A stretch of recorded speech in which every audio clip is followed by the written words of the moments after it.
Okay, let's unpack this. Have you ever had that flicker of an idea? Maybe, selling unique stickers, cool t-shirts, or maybe some really nicely designed digital planners. Mm-hmm. You think, okay, I'm going to start an online shop, and then, well, you freeze. Right. You dive into articles, watch tutorials, research every single little detail, and somehow you end up more overwhelmed than when you started. Yeah. And the shop never actually happens. Exactly. That feeling, that sort of paralysis, it's incredibly common when you're just faced with this mountain of information. You start thinking you need to perfect everything before you even take that first step. It's like you feel you have to be, I don't know, an expert cyclist and know all the physics of bike mechanics before you even get on the bike. Exactly. And the sources we looked at for this deep dive, they point to that as the absolute biggest hurdle. Just getting started. And that's what we're tackling today. We're doing a deep dive into starting an Etsy shop. We've got a stack of sources here, practical how-to guides, some insights into strategies like print on demand, and even material on using AI for digital products. Yeah, our mission here is really to cut through all that noise. We're going to try and boil down the essential knowledge from these sources, bust some key myths that seem to stop people cold, and give you a clear picture of what it really takes based on this material to just get an Etsy shop off the ground. Okay, so let's dive straight into those myths then, because the sources seem pretty insistent on what the main blockers are. What did they identify as the number one thing stopping people? Well, like you said, it's the overthinking. It Oh, really is. It's this belief that you need to have everything figured out, everything absolutely perfect before you launch. right. One source used that exact bike analogy you mentioned you learned by doing, not by obsessing over manuals forever. Just get on and pedal. Pretty much. The sources suggest that simply opening your shop and creating even one listing will teach you more than weeks of endless research. Just one listing. Now, isn't that another myth? I feel like I've heard you need, 15 or 20 products ready before you can even think about opening. Absolutely a myth, according to these guides we looked at. Oh, You can open your Etsy shop with just one single listing. okay. And the reason why this works is actually a really key insight from the sources about how Etsy functions fundamentally. Which is, It's primarily a search engine. I mean, think about how you shop on Etsy, right? You usually go there looking for something pretty specific. yeah, like personalized cutting board or dog mom t-shirt or something. Exactly. Minimalist wedding invitation. Type that into the search bar. Right. You're definitely not browsing a single shop like you're wandering through a department store. Precisely. You see the search results, you click on an item that catches your eye, and maybe you buy that item. And that item, it could honestly be the shop's only listing at that moment. So this idea that you need this huge, vast catalog to look legitimate or to even make a sale, it's just not really supported by how customers actually use the platform through search. Okay, that's a big one. Ditch the perfectionism. Ditch the idea you need a massive inventory to start. What about needing to pick the perfect niche right from day one? Is that another one of those blockers?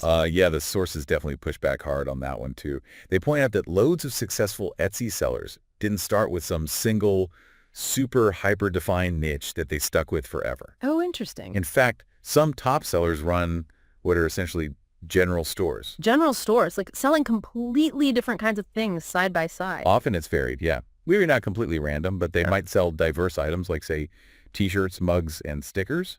Or they might apply a similar product type across different themes like t-shirts for teachers, then nurses, then dog lovers, all in the same shop. Oh, okay. The key insight here, really, is that your shop can, and honestly probably will, evolve based on what the market tells you is actually selling. So the market gives you the guidance after you launch instead of you having to make some perfect guess right at the beginning. Exactly. Start with an idea, get a listing or two up, and just see what resonates. You don't need to commit to one single niche for life before you've even made your first sale. Wow. Okay. That takes a lot of pressure off. So, right, you've gotten over the mental hurdles, you only need one item to start. You don't have to pick the perfect niche.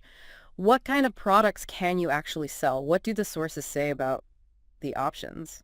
So the material basically outlines three main approaches, or you could say product types, that you can sell on Etsy. Mm. The first one is the classic, handmade. Right, the original Etsy vibe. Exactly. This means you physically create the item yourself, could be pottery, jewelry, knitting, whatever it is, and then you package it and ship it directly to the customer. Okay, straightforward. What's number two? The second path is digital downloads. So you create something on your computer, maybe a printable planner, a digital art file, a template for something, and the customer just downloads it instantly right after they buy it. Okay, that seems really attractive because, no physical inventory, no shipping hassles. But the sources mentioned the typical profit margin per sale is usually lower, like maybe $1 to $3. Correct. Yeah. Potential for high volume, but usually a lower profit per item. Then the third approach, which some sources really highlighted as a particularly low barrier way to get started, is print on demand, POD. Ah, yes, POD. This is where a third-party company handles all the manufacturing and shipping for you, right? Exactly that. You upload your design onto a POD partner platform. Printify is a popular one mentioned in the source. Mm-hmm. You list that product, say a t-shirt with your design, on Etsy. When a customer orders it, the POD partner prints your design onto the t-shirt, packages it up, and ships it directly to your customer. So you're handling the design side and the Etsy listing, but zero inventory headache, zero printing, zero shipping. Right. And the sources suggest the profit potential per item here is often higher than digital, maybe like $5 to $15, sometimes more. Right. Yeah, generally a better per item margin than digital downloads, while still removing that inventory hassle you'd have with handmade. Now, it's interesting, one source we looked at specifically focuses on leveraging AI tools, but mainly within that digital product space. Ah, so combining digital downloads with the power of AI. Precisely. This source talks about using tools like, say, ChatGPT to brainstorm niche ideas or even help write listing descriptions. Okay. Then using something like Canva to quickly create design elements or the actual listing visuals. Canva is also mentioned in the POD sources for making mock-ups, by the way. Right, yeah. And then maybe using Midjourney or similar AI image tools to generate unique digital artwork or graphics. The insight here is really that AI can act as this rapid engine for creating products and the listing content, especially for digital items, potentially making that path much faster to scale up. Gotcha. So you've got these options. The classic handmade digital downloads, maybe supercharged by AI, or that low inventory POD model. But regardless of which path you're leaning towards, the sources provide a really practical walkthrough of the actual steps you need to take to get the Etsy shop open. Let's look at that. Okay, yeah, let's get into the nitty-gritty. Drawing directly from the guides, the very first step recommended is simple, but actually pretty important. Set up a dedicated email account just for your shop. Okay, simple enough. Why? It just keeps all your business communication separate, looks more professional, keeps things organized from the start. Makes sense. Keep it all tidy. What's next? Then you actually go to Etsy and create your account. The sources suggest using a brand new account specifically for your shop, keeping it separate from any personal buying account you might already have. Okay. And here's a helpful little tip mentioned. Look around for a referral link before you sign up. It can apparently get you 40 free listings right off the bat. 40 free listings. That's like, what, an $8 value? Exactly. So definitely worth a quick search before you click Create Account. Good tip. What happens after you create the account? Then there's an initial setup fee. One source mentioned it was $29, but also noted it can change. Apparently, this fee was brought in mainly to help combat fraud on the platform. Okay, a small hurdle, but seems like it's for a good reason. Then you start filling out some basic preferences. Yeah, things like language, country, and currency. Mm-hmm. Now, the critical piece here, and this is a really practical insight from the sources, is to make absolutely sure the currency you select for your shop matches the currency of the bank account you plan to link later on. Why is that so important? Because if they don't match, Etsy will charge you a currency conversion fee on your payouts, which can be up to 2.5%. That eats into your profits unnecessarily. Ouch. Okay. Good heads up. Yeah, and also just be aware that not all countries are supported for opening an Etsy seller account, so you'll need to check that if you're outside common ones. Right. That currency tip alone could save you some decent money down the line. What's next in the setup? Naming your shop. And the sources really, really emphasize, do not get stuck here. Don't overthink it. Easier said than done sometimes. Totally. But remember, Etsy is search-driven. Customers find you by searching for products, not usually by typing in your specific shop name directly, especially when you're new. Okay. So your name can be simple, it can be descriptive, it could even be a bit generic to start. That's fine. And you can actually change it once later on if you really decide you hate it. Okay. Name picked, not overthought. Yeah. Then you get to the stock your shop step. Now, the sources explain this looks a bit different depending on your product type. Yes, exactly. This is where it gets a little bit counterintuitive, especially for the print-on-demand sellers, based on these guides. How so? Well, if you're selling handmade items or digital products, this is where you'll create your first real product listing. Makes sense. Right. But if you're planning on doing print-on-demand, the sources actually instruct you to create a fake listing here. Just temporarily. A fake one? Why would you do that? It's because with most POD providers like Printify, you'll actually create your real product listings within the Printify platform itself, and then you'll sort of push them over to your Etsy shop later. Ah, I see. So this initial stock your shop step in the main Etsy sign-up flow, it's basically just a gateway you have to pass through to get the shop officially open. You'll just delete this placeholder listing once your shop is actually set up and you're ready to add real products from Printify. Okay, got it. So for this placeholder, this fake POD listing, what are the key things you need to sort of declare or fill in based on what the sources said? Okay, the sources highlight a few mandatory declarations you need to make. First, you select a relevant category, like clothing or home decor. Then you must declare it's a physical item, even though you won't physically hold the inventory yourself. Oh, great. And crucially, you declare that another company or person made it, not you personally, and also that it's a finished product, made to order. And because you're saying someone else is making it, you have to list them as a production partner. Right. Exactly. This is a key requirement for doing POD correctly on Etsy. You'll need to add details about your chosen production partner, like their name, Swift POD was an example cited in one source, and their location. Okay. And the sources really stress this point. Etsy requires that you must have designed the product yourself, even if a partner produces and ships it. Selling completely pre-made designs that you had no hand in creating is against Etsy's terms. Ah, that's a really important distinction. Yeah, you need to clearly state somewhere in the listing or partner info that you did the design work. You design, they produce. Gotcha. And for this fake listing, you still need to add things like photos and details. Yes, you basically need to fill in enough fields to let you proceed through the setup. You can use simple mock-ups for photos. The source focusing on AI mentioned how tools like Canva are great for quickly creating visuals and mock-ups. Right. Whether that's for actual digital products or just placeholder mock-ups for physical items like POD. For the title and description, just keep it really simple.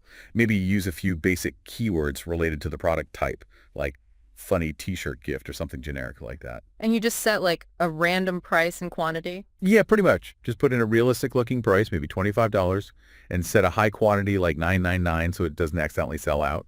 You can add a couple of relevant tags if you want, just to tick the box, even though it's just a placeholder. Okay. Next up is the shipping profile. This seems essential for physical items like POD. Absolutely. The guides generally recommend setting fixed price shipping manually rather than using Etsy's calculated shipping option, at least initially. Why manually? Gives you more control, especially when dealing with partner production times and costs. So you'll add the shipping origin details. This is often the location of your primary production partner. So if you're using Swift POD, maybe San Jose, California, as the example mentioned, you also set a processing time. Now, this is the time it takes before the item ships out. The sources recommend setting a buffer, maybe 3 to 5 business days, even if the partner usually produces faster. Just to give yourself some breathing room. Exactly. Delays happen. And then you select the shipping service you plan to use, like USPS First Class. And there was a specific recommendation from the sources about where to ship initially, wasn't there? Yes, a really strong suggestion to start by shipping only to the United States. Just the U.S. Why is that? Well, the sources note that the U.S. is by far the largest market on Etsy. And keeping your shipping U.S. only, at least when you're first starting out, significantly simplifies things. You avoid the complexities of international shipping customs forms, different fees, tricky returns policies. Yeah, that sounds like a headache you don't need right away. Right. You can easily add international shipping later on once you're more established and comfortable. Okay, that seems like really smart advice to reduce complexity up front. Yeah. What about setting your returns and exchanges policy? You set your policy right there in the setup. You can use one of Etsy's standard templates or clearly state that you don't accept returns, which is common for custom or POD items. The sources do mention there are specific strategies and resources out there for handling returns if you choose to accept them with POD partners. Okay. And finally, there's something about listing renewal options. Yeah, you choose manual or automatic renewal. Etsy listings cost 20 cents each and they last for 4 months if they don't sell. Right. For this fake placeholder listing, the The sources kind of suggest just letting it auto-renew maybe once or twice. The cost is minimal, like 40 cents, before you eventually delete it once your real listings are pushed over from Printify or wherever. Okay, got it. So you've navigated creating the listing placeholder or really filled out all those details. You click through, say you'll add more listings later. Now you're into the payment and security part of the setup process. Right, this is where the financial side starts to become clearer. And there's a key point the sources really emphasize, especially relevant for new shops, and particularly for POD sellers. It's the payment reserve. A payment reserve? What exactly is that? Basically, Etsy holds back a percentage of the funds from your sales for a certain period. They usually release it once there's tracking information proving the item is actually shipped. Okay, why do they do that? It's mainly for buyer protection and to manage risk with new sellers. But for POD sellers, this is really important to understand because you typically have to pay your POD partner, like Printify, immediately when you get an order so they can start production. Ah, right. But Etsy might hold the customer's payment to you for a few days until that shipping label is created and the tracking updates. So there's a potential gap. You need a little bit of cash on hand to cover that difference between paying Printify and actually getting paid by Etsy. Exactly. The sources explicitly recommend having a small buffer of savings available maybe somewhere in the $100 to $200 range just to cover that initial float period for your first few orders. That's a really practical tip. Yeah, it avoids cash flow surprises. The good news is after about 90 days, once you've established a bit of a sales history and proven reliability, you can usually switch to receiving daily payouts from Etsy, which helps smooth things out considerably. Okay, good to know it's temporary. Connecting your bank account is next, obviously. Yes, you'll enter your bank details. And again, the sources stress ensuring the bank account country matches your shop country to avoid those conversion fees. Right. They also mention that bank verification can sometimes take a few days, especially if you use a smaller bank or credit union. They might do small test deposits you have to confirm. So starting this process early in the setup is probably smart. Okay. And you also declare your seller type for tax purposes. Yes, you'll choose usually individual if you're just starting out as a sole proprietor, likely using your social security number for tax ID. If you've already gone ahead and set up an LLC or something similar, then you'd select business. You can always update this later if your business structure changes. Gotcha. Then billing info and setting up security. Yeah, standard stuff there. Providing a credit card for Etsy fees like lifting fees or transaction fees. And the sources strongly recommend setting up two-factor authentication on your account for security. Makes sense. And linked to security, here's a really critical warning that was highlighted in the sources that all new sellers absolutely must be aware of. Scams. Oh, scams targeting new Etsy sellers specifically. What do those look like? Yeah, unfortunately, it's a thing. The most common ones seem to involve fake messages that look very convincingly like they're from Etsy support, or sometimes even from a supposed buyer. Okay. They might ask you to click a link to verify your account, often asking you to enter your login details, even payment information on a fake site. Or sometimes a fake buyer might message you asking for your email address, trying to take the conversation off Etsy. The key takeaway, the absolute must-remember point from the sources is, never share personal information, login details, or click verification links that you receive via Etsy messages or email. Always verify any official communication within your actual Etsy Shop Manager dashboard. Yeah. If it's legitimate, it'll be there. That is incredibly valuable advice. Stay vigilant, especially when you're new. Yeah. Okay, so you've managed to get the shop technically open, you've done the basic setup, covered payments and security, dodged scammers. If you are going down the print-on-demand path, how do you actually connect Printify? And how does that AI piece fit back in? Right. So for the POD path, once your Etsy shop is technically open, even if it just has that fake placeholder listing, for now, the next logical step is to fully set up your Printify account. Signing up is free. Okay. The sources guide you through browsing their product catalog, t-shirts, mugs, hoodies, home decor items, tons of stuff. And they often highlight which items tend to be best sellers, which can be helpful. Then it's usually a pretty straightforward process to link your Printify account directly to your brand new Etsy shop. You typically do this through the Printify dashboard, logging into your Etsy account to authorize the connection. And the sources mentioned, I think, that using their referral links for Printify helps support their content, which seems like a fair way to give back if their guide was useful. It is, yeah. A lot of creators mention that. Now, thinking back to that AI source, Yeah. even if you're doing POD or maybe even handmade, AI tools can still be leveraged, right, for ideas, descriptions, maybe even some design elements. Sure. but they seem particularly powerful if you choose that digital product path. How so, specifically? What's the advantage there? Well, the source really frames AI as this engine for rapid creation and also optimization. So tools like ChatGPT aren't just for, writing basic text. They can help you brainstorm practically endless niche ideas based on current trends or search data. Then a tool like Canva, especially with its built-in AI features now, lets you design things like printables, planners, worksheet templates, or even just design elements for POD mockups incredibly fast, much faster than starting from scratch. Yeah, Canva's pretty powerful. And then something like Midjourney or other AI image generators can create truly unique artwork or graphics that could form the basis of your digital products or maybe designs you put onto POD items. The real insight is that AI can drastically cut down the time it takes to actually create a whole range of products Right. and also help you write compelling listing titles and descriptions that are hopefully better optimized for Etsy search from the get-go. So it speeds up both the product creation and potentially getting those products found by customers. Precisely. It can be a really significant accelerator, Mm. especially if you're looking to generate a variety of products in that digital space fairly quickly. Okay, wow. So let's recap. We've broken down some of the biggest myths that hold people back, the perfectionism, needing tons of listings, the perfect niche thing. Hmm. We've explored the different product avenues, handmade, digital, print on demand, often enhanced now by these AI tools.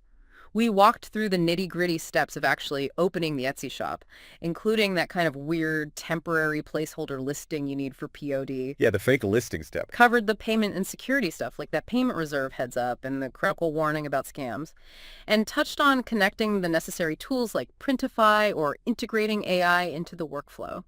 Yeah, I think that really distills the core process that was outlined in the sources for just getting launched. And the consistent message, really across all the material we looked at, is that just getting started is the most significant hurdle. And you absolutely don't need to have this perfect, fully stocked, beautifully branded shop on day one. It's something that will evolve, right, based on market feedback after you're actually live. Yes, exactly. And the initial investment is pretty minimal when you think about it. Maybe that setup fee, perhaps a few dollars in listing fees eventually, potentially less if you find one of those referral links. It's really framed as just a small bet on yourself to see what's possible. The sources also kind of hint at what comes after launching, things like proper branding, really fleshing out your shop policies, different marketing strategies. I think one source specifically mentioned using Pinterest to drive traffic. Right, those are the next steps.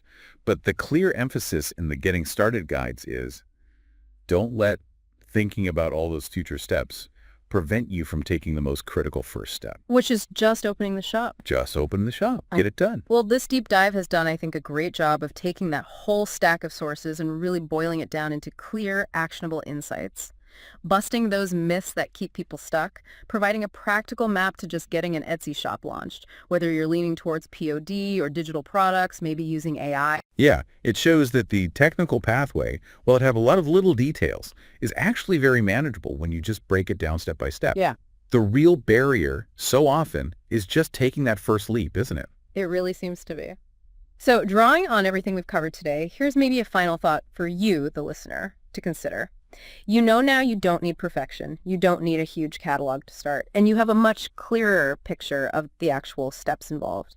Given that just starting is the biggest hurdle, what is one single concrete step, maybe a tiny one, that you could realistically take today? Maybe it's just creating that dedicated email address we talked about, or maybe clicking a referral link you found, or maybe simply writing down your very first product idea on a piece of paper.